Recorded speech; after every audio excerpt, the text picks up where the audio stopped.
Hello and welcome to Weird Careers. I'm your host, E.T. All over the world, people have jobs. And some of those jobs we don't even know exist. There are jobs we don't know a lot about. And there are jobs we just don't talk about. Well, I'm here to explore all of the above on this podcast. I will be interviewing people from all over the world about their strange and interesting careers. Everything from cosplay to sex work. Oh, did I mention this show is NSFW?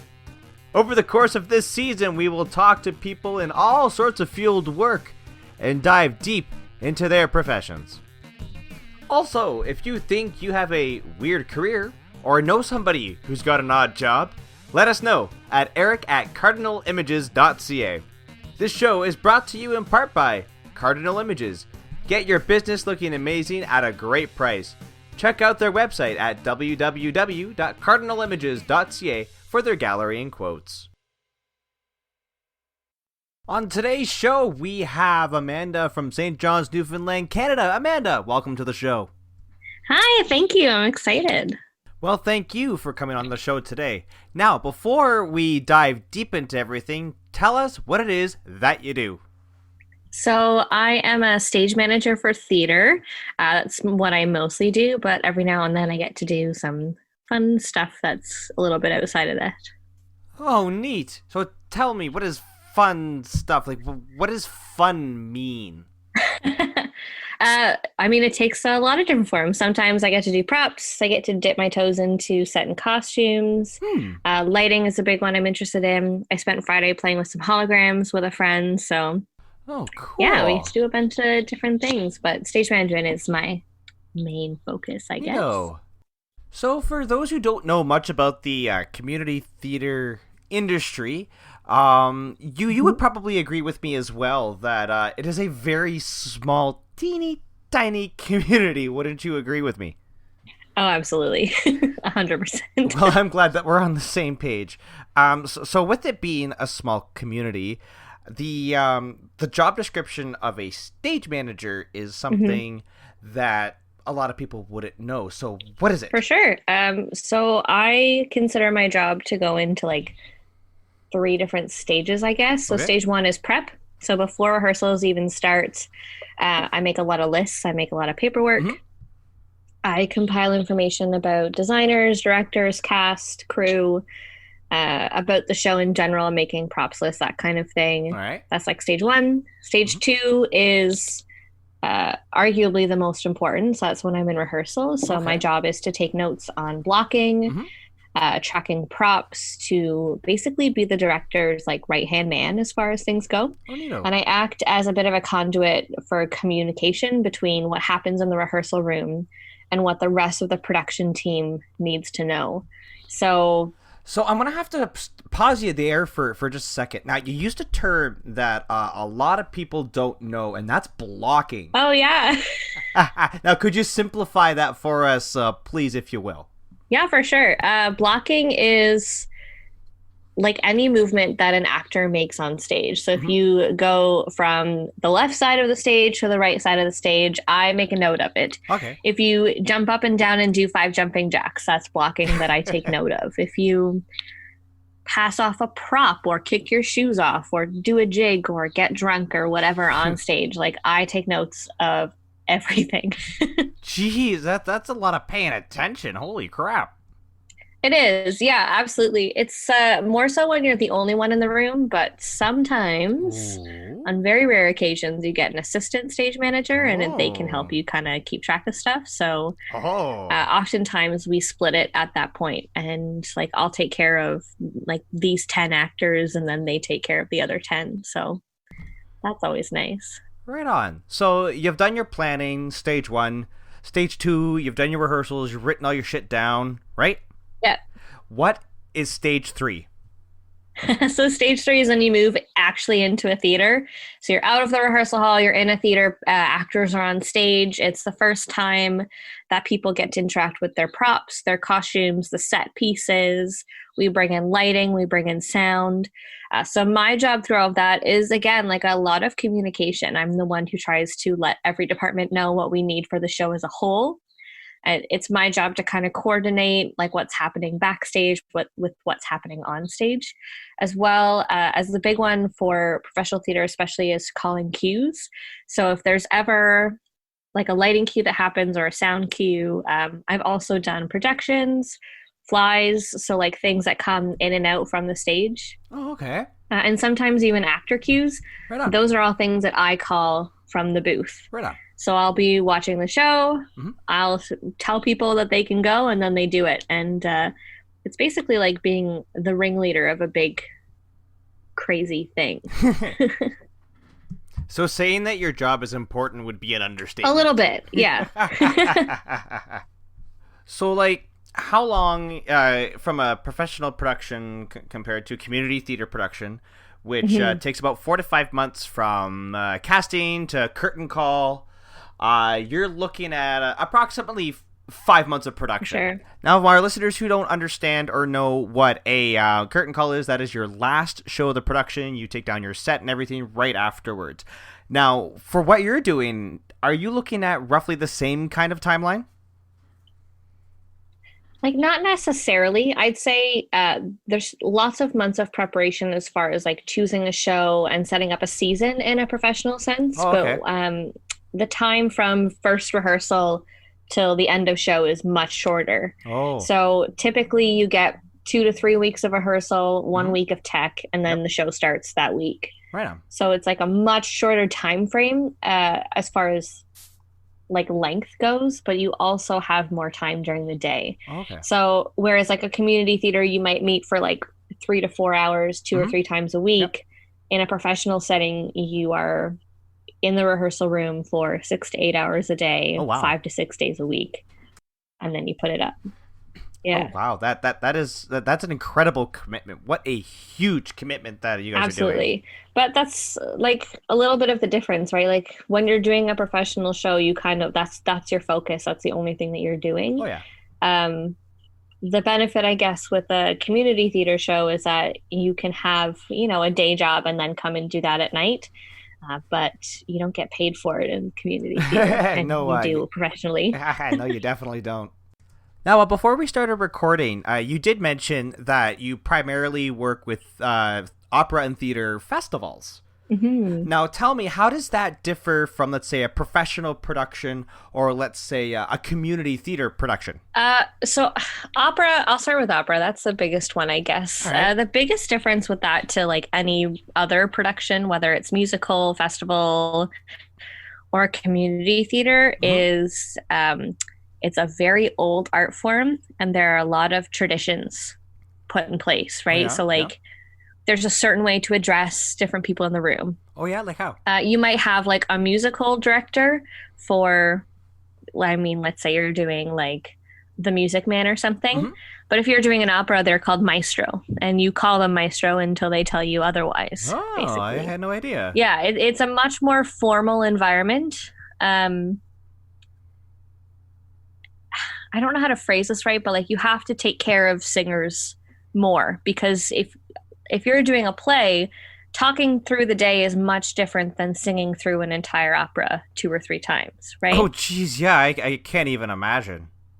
Yeah, so there's a lot of different rules that go with it as far as what you can and can't do in rehearsals, as far as like time and like how long you can have people. Mm-hmm. That's the biggest one. Opera is definitely more of like a formal environment. Okay. Most professional shows, like you get together for a couple weeks, you do the show for like 2 or 3 performances, and then that's it. Wow. Right? Like if you're in a big house, maybe you get to do it for a couple of weeks. But typically professional productions are like maybe 2 weeks, usually only 3 to 4 performances, and then you call it a day. Oh, wow. Yeah, it's kind of crazy. It's a lot of work for just a few shows, but it's always worth it. Yeah, it is. The difference with a festival is that you do the shows for months, right? So if I'm doing a summer festival, we usually run about 6 different shows in rep, which basically means we have 2 different spaces, and there'll be a 7 o'clock show in one space and a 9 o'clock show in the other. Okay. And then the next day, it's 2 completely different shows. Oh, so okay. You open them at staggered times, and then you have to change over the set and the lights and everything else every day for that new set of shows.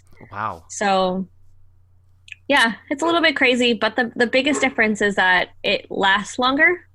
Mm-hmm. So the runs are much longer. Like last summer in 2019, I was doing a festival and one show ran like 29, 31 times or something like that. Wow. So you're doing that show twice a week and it just keeps repeating. So like at that point, muscle memory just kicks in, right?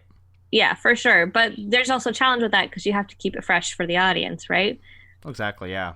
But the other part is if you're doing a festival, it's typically like a company of people, so maybe like 20 people.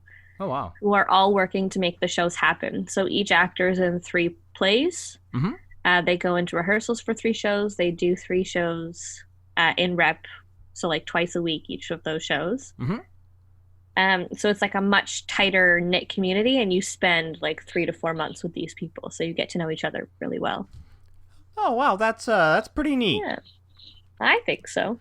Well, I mean, obviously, if you weren't, you wouldn't be here right now. I mean, let's be realistic here. We wouldn't be talking. Now, did you go to school for this? Is this a requirement for the industry, or does it just help? So I did go to school for this. So I attended the Grenfell campus of Memorial University in Corner Brook, Newfoundland, for a whole list of different reasons. Mm-hmm. But it's not required.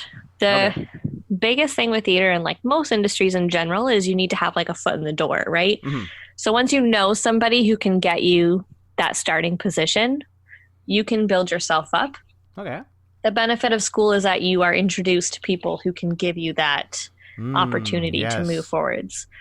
But the honestly, you don't have to go to school. It depends what you want to do. You could just get in on the ground floor and like start pushing boxes at like an arena or someplace that does concerts, and you can move up from there.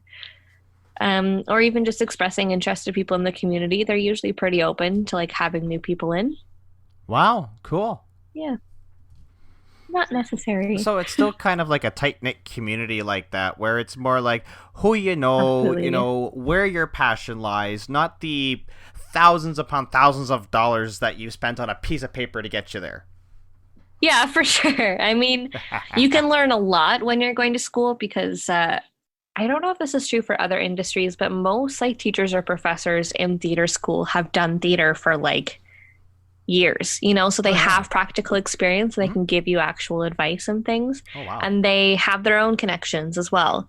So if they have someone who needs, I don't know, somebody to stand backstage and hold the door open for 2 hours a night, like they can have you go in and you'll get paid and you hold the door.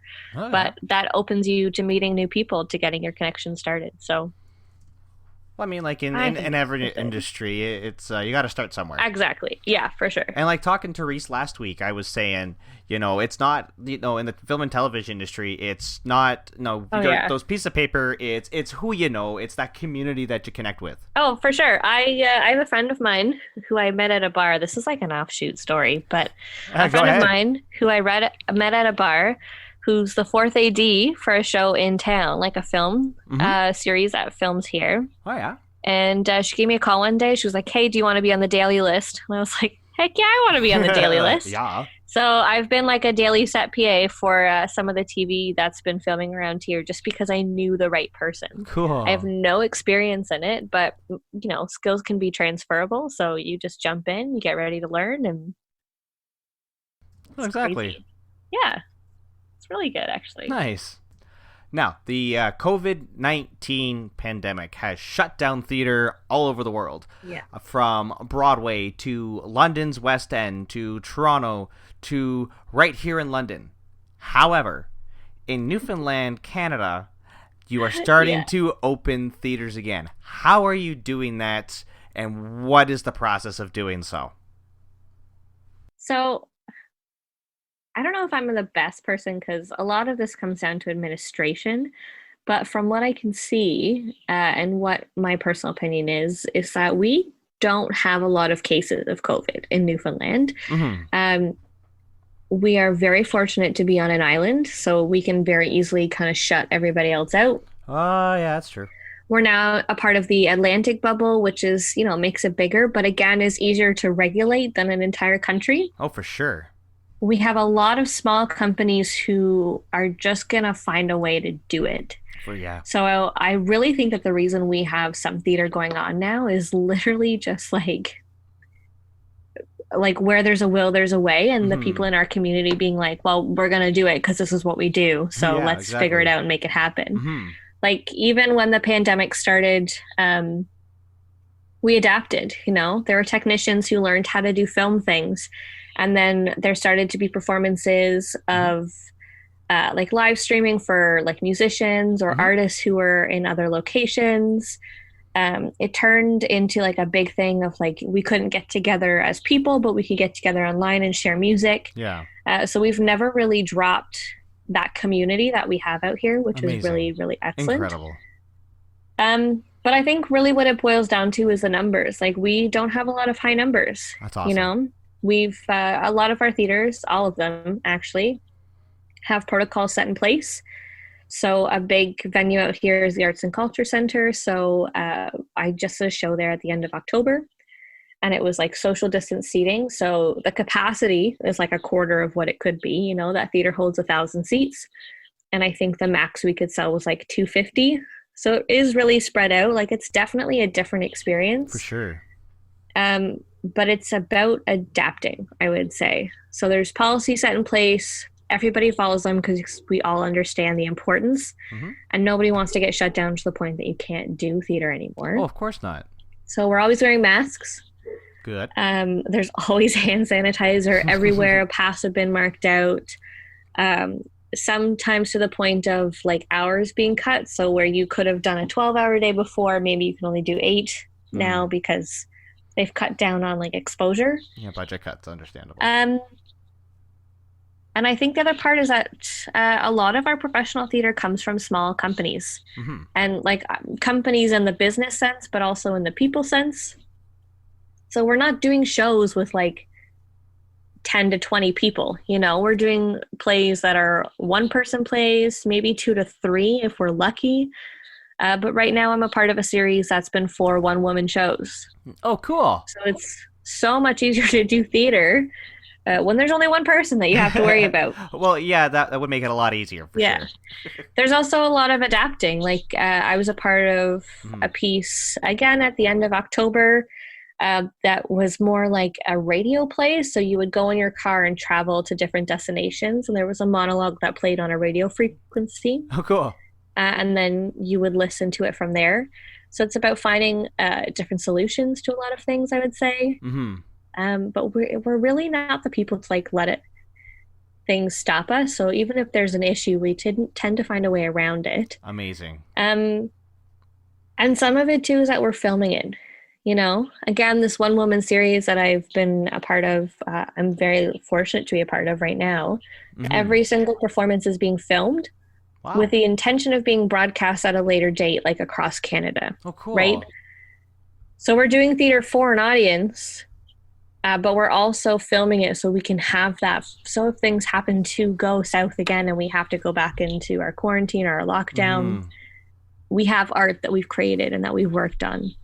So it's really more of like a where there's a will, there's a way, and a lot of finding creative solutions to things for sure. Wow, that's incredible. I mean, being part of the community theater community here in London myself, it's really hard with all of the protests and everything going on here in London, Ontario. I mean, let's be perfectly honest. As a province, Ontario's just not ready for it.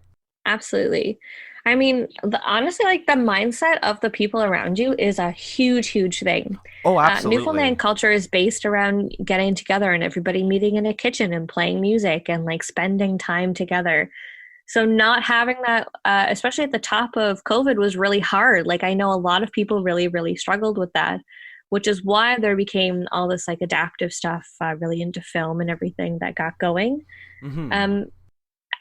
But like Newfoundland as a province is like, we're in it together. Let's get through this. Not everybody. There's always going to be those people who disagree. But for the most part, we do a lot of like, all right, like we're in a hard spot. Let's figure it out. We're in this together. you help me, I'll help you. That's just the way that it is. So Well, that's awesome. That's great that you still yeah, have that community that you're still doing yeah, that stuff with. for sure. And like I was a part of the supposed to be a part of MTP's Joseph and the Amazing Technicolor Dreamcoat, and we were 2 weeks away from opening before COVID-19 hit. Yeah. We were actually the last thing we did was our costume parade. And for those who don't know what a costume parade is, you're trying on your costume for the first time. So your costume designers, your costume makers, your seamstress, all those people, you're coming together. And, normally at this time, you're having a good laugh, you're having a fun time.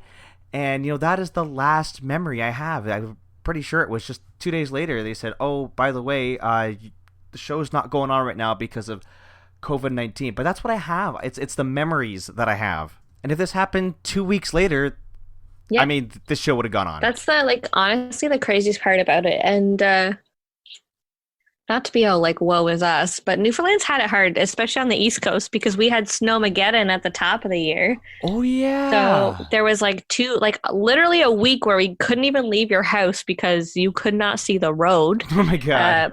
6, 7, 8 feet of snow. I didn't see out my front window till the start of COVID. Wow. So any shows that were happening that weekend, the weeks following, were also canceled. I was on a tour Oh, and we had to cancel half the tour because you couldn't get anywhere. Ooh. But yeah, it's really interesting now to listen to what people were doing in theater before everything happened, and that it was so crazy. It just one day it was okay, and then the next day, boom, everything was closed and we were done. Oh, for sure. It was so sad. Now, as somebody in the theater community who has a paying job, do you have a message to those people who think, A, this thing is still a hoax and, the government is, trying to get down our throats? Or, I mean, do you for those people who just refuse to wear a mask? I mean, do you have something that you would like to say to them? Yeah, I think you should get the fuck over it and just put the mask on. I really think people don't realize the effect that they have on others. And there's been a lot of talk about, oh, wearing a mask is living in fear and the government's trying to control us. And yeah, you can say that because you're healthy and haven't had to experience it. But there's hundreds of thousands of people who have died from this entire pandemic. And the least you can do is put a mask on to protect everybody else, not to mention yourself. It's one thing to do it for your own self, but I don't think anybody else has the right to endanger anybody else's life. Well, exactly. And I mean, a lot of businesses, are lucky they've even been able to open during this pandemic. Yeah. I mean, look at Broadway themselves. They're not going to be able to open until June or September of 2021 next year. Yeah, that's June is closer than people think. And I think a lot of people don't understand or realize how many different businesses or companies are actually involved with theater. If you go to a theater show, let's say in Toronto, even a community theater show, you're going to make a night out of it. You're going out to dinner. Oh, yeah. So now you've paid a restaurant for the dinner that you sat at. You're going to a performance somewhere. Maybe you took a taxi or a cab. So that is someone who's directly impacted by it. If you've traveled from somewhere, you're paying for a hotel. You get to the theater, you're not only paying to see performers on stage, but you're paying for the entire crew, everybody in the rehearsal process, whoever drives cast and crew around, the box office, the people who deliver popcorn so you can eat it at a show. It's more than black and white, this whole thing is so gray, and there's so much more to it than yes or no. So if the simplest thing that we can do to protect others and to make this end faster is wear a mask, then get one of every color and just have fun with it. Who cares? Oh, I agree 100%. Well, look at theater as a whole, for example. I mean, you've got, please correct me if I'm wrong, but hundreds of thousands of jobs are on the line right now because people aren't wearing a mask. And those jobs will be here the sooner we get it under control. Absolutely. Because, again, people don't realize, There was a post going around on Facebook about, Broadway being shut down and actually breaking down how many people that affected. And it's huge. Like the number of people just goes on and on and on and on. But Now, the one thing I do want to mention about COVID-19, last thing about COVID-19, I promise, because I know we could all go on and on and on and on and on about COVID-19 for hours. However, the biggest headline in theater right now is The Globe in Stratford upon Avon, and it is under the threat for the first time in history of closing. Now, this is not the original. For those who don't know, the original one did burn down, but this is a recreation of where Shakespeare used to play and do his shows. Now, this is one of the oldest theaters and stages in theater history in the UK, and it is for the first time on the verge of being shut down completely. I mean, if that doesn't say something about COVID-19 and the effect it has on the theater industry, I don't know what does. oh, for sure. It's really unfortunate. Like I have actually been to that theater, like because I spent 2 months in England when I was in school, with the purpose of exactly that, checking out new theaters and stuff. Um, yeah, but like theaters can't run without patrons. They can't run without like that money coming in or donations coming in or getting like money or support or from the like tourism parts of government. Like arts and culture is a big thing. Like funding is a huge thing for them. And if they can't put on shows, then they can't get funding. And like to just leave a building empty, like if like besides the Globe, it's outside, so you're not going to heat it. But like if you were thinking about the National Theatre in London, England, like that's a huge building. Oh, Like absolutely. to keep it closed, like you're not spending money. Like you still have to spend money on security systems and people to watch over it and like heating it so that pipes don't freeze and stuff like that. Like closing stuff doesn't make it free. It just means that you have no money going in. And a lot of these locations actually do still have to pay rent. Absolutely. Yep, for sure. It's it's not an easy time, like not for anybody. And the fact that such an iconic theater such an iconic space, it's been around for, a hot minute. It's been around the block a little bit. Yeah. So, in short, if you really want to save the theater community, put on a fucking mask Yeah, and suck it up, right? please do. Please sanitize your hands. It's worth it, I promise. Oh, yeah, I agree it is. Now coming away from COVID-19 and kind of getting back to your career and what you're doing here, what is the most challenging part of your career? I think the most challenging part of a stage manager's job is having to have a brain in like 5 different places. So whenever we go into tech, I'm constantly thinking about actors. So how do they feel? Are they feeling safe? What are they doing on stage? What do they need? But you're also thinking about the director, and the director is thinking about light, sound, costume, set. So because of that, you are also thinking about light, sound, costume, set, and like being able to like move all of those things in your brain at one time is a lot. I tend to just like I can only answer one question at a time. So I can't have 5 people talk to me. I have to do a lot of like, okay, everybody just stop. You're first. What's your question? Here's the answer. Great, move on. Exactly. So the biggest thing is just having so many different things in your brain all at one time. Like Yeah. sometimes I don't think I even live in my own brain during a show. Now tell me, what is the best part of your job?